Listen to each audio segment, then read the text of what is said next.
வாழ்க வளமுடன். ஓம் நமச்சிவாய. அனைத்து தமிழ் உள்ளங்களுக்கும் வணக்கம். நிகழும் ஸ்ரீ மங்களகரமான குரோதி ஆண்டு ஆடி மாதம் 16ஆம் தேதி வியாழக்கிழமை அன்று துவாதசி திதியில் மிருகசிரிசம் நட்சத்திரத்தில் வியாகாதம் நாமயோகத்தில் தைத்தூலம் கர்ணத்தினில் மகா பிரதோஷம் கூடிய நன்னாளில் இந்த மகத்தான ஆகஸ்ட் மாதம் பிறக்கிறது. இம்மாத கிரகநிலை என பார்த்தால் ரிஷபராசியில் குரு பகவானும் செவ்வாய் பகவானும், கடகராசியில் சூரிய பகவானும் புதன் பகவானும், சிம்ம ராசியில் சுக்கிர பகவானும், கன்னிராசியில் கேது பகவானும் உள்ளனர். கும்பராசியில் சனி பகவான் வக்ர நிலையில் உள்ளார். மீனராசியில் ராகு பகவான் சஞ்சாரம் செய்கின்றார். இம்மாத கிரக பெயர்ச்சி என எடுத்துக்கொண்டால் ஆகஸ்ட் மாதம் 1ஆம் தேதியே சுக்கிர பகவானின் பெயர்ச்சி சிம்மத்தில் நடைபெறுகிறது.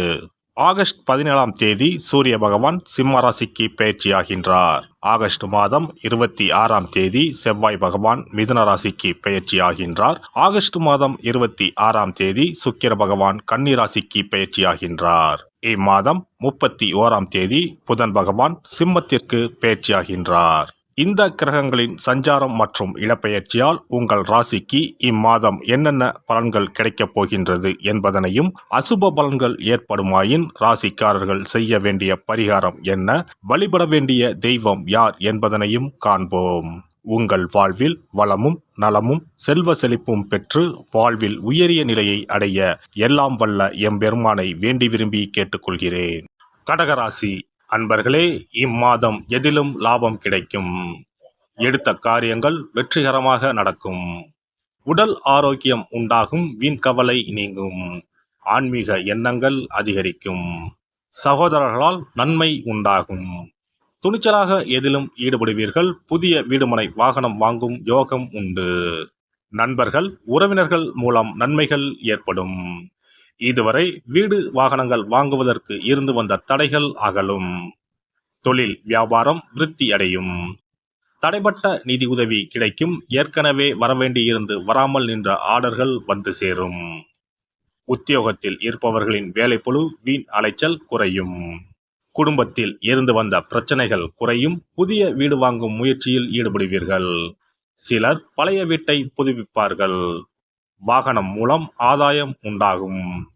பிள்ளைகள் சந்தோஷமாக காணப்படுவார்கள். குடும்பத்தினருடன் விருந்து நிகழ்ச்சிகளில் கலந்து கொள்ள நேரலாம்.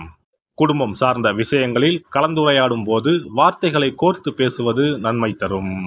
பெண்களை பொறுத்தவரை இம்மாதம் மனக்குழப்பம் தீரும்.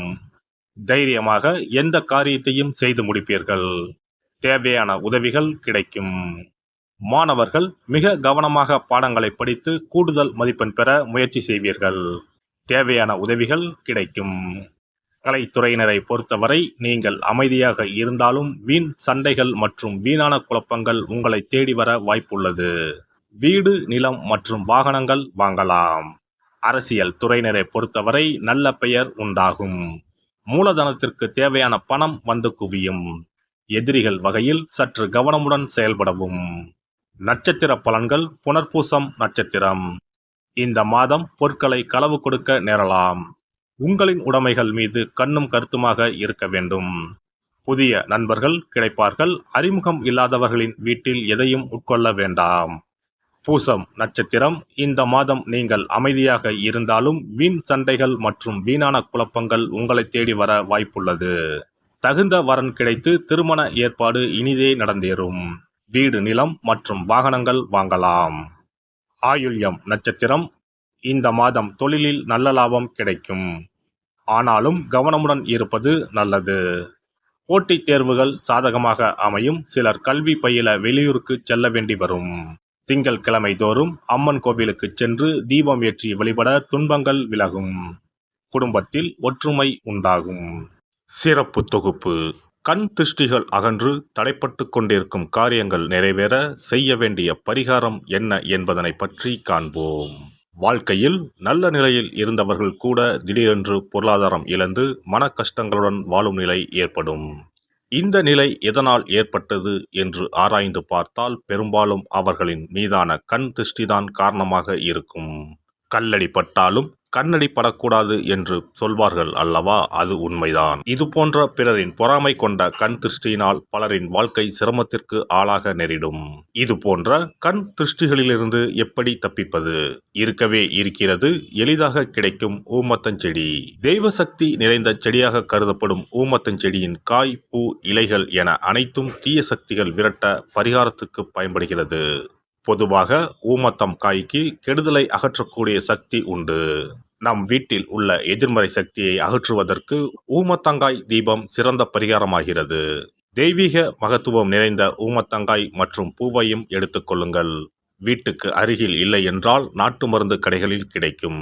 இந்த 2 பொருட்களையும் மஞ்சள் தண்ணீரை கொண்டு நன்றாக கழுவி விடுங்கள். சிறிது நேரம் அவற்றிலுள்ள ஈரம் போக ஆறவிட்டு பிறகு அவற்றை ஒரு மஞ்சள் துணியில் குலதெய்வத்தை வேண்டி ₹1 நாணயத்தோடு சேர்த்து முடிந்து வீட்டின் நிலைப்படியில் கட்டி தொங்க விடுங்கள். இந்த முடிச்சை வெள்ளிக்கிழமை அல்லது ஞாயிற்றுக்கிழமைகளில் தயார் செய்து வாசல் படியில் கட்டுவது சிறப்பு. தினமும் வீட்டில் தீபம் ஏற்றி காண்பிக்கும் போது இந்த முடிச்சுக்கும் காண்பிக்கவும். இதேபோல் ஊமத்தம் இலைகள் கிடைத்தால் அந்த இலைகளை சுத்தமான மஞ்சள் தண்ணீரில் கழுவிவிட்டு அவற்றை கொண்டு வீட்டில் இருக்கும் விநாயகருக்கு திங்கள் கிழமைகளில் தொடர்ந்து அர்ச்சனை செய்து வர வேண்டும். ஊமத்தம் பூவையும் விநாயகருக்கு சூட்டலாம். 3 வாரங்கள் தொடர்ந்து திங்கள் கிழமைகளில் விநாயகருக்கு ஊமத்தை இலையால் அர்ச்சனை செய்து ஊமத்தம் பூவை சூட்டி வழிபட்டால் வீட்டில் உள்ள கெட்ட சக்தி நடமாட்டம் மற்றும் கண் திருஷ்டிகள் தீரும். ஊமத்தம் செடியும் சிவபெருமானுக்கு உகந்த இலை ஆகும். இந்த ஊமத்தங்காய் வைத்து சிவபெருமானுக்கு தீபம் ஏற்றி வழிபடுவதன் மூலம் நமது பிரச்சனைகளில் இருந்து எளிதாக விடுபட முடியும். முதலில் 2 ஊமத்தங்காய்களை எடுத்துக்கொள்ள வேண்டும்.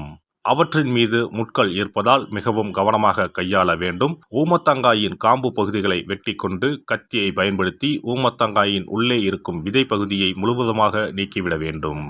பின்னர் 2 அகல் விளக்குகள் மற்றும் விளக்கு வைப்பதற்கான 2 தட்டுகளை எடுத்து சுத்தம் செய்து அவற்றிற்கு மஞ்சள் குங்குமம் பொட்டு வைத்துக் கொள்ள வேண்டும்.